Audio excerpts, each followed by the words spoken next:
ডিভিডিটি সঠিকভাবে কাজ করছে না। এসএমপিএস থেকে মোটরের মধ্যে আমরা 14 নম্বর গ্রিন কালারের তারের সঙ্গে ব্ল্যাক কালারের যে কোনো একটি তারকে একটি কন্টিনিউটি পিনের দ্বারা বা তারের দ্বারা শর্ট করে নেব।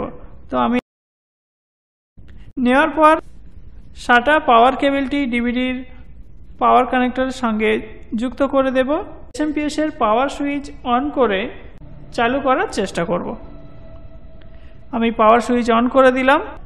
হ্যাঁ, ডিভিডির লাইট একবার মাত্র গ্লো হলো এবং সঙ্গে সঙ্গে অফ হয়ে গেল। সমস্যা আমরা দেখতে পাচ্ছি।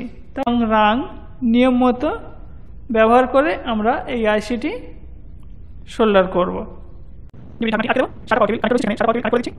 এসএমপিএস এর পাওয়ার অন করে দিলাম।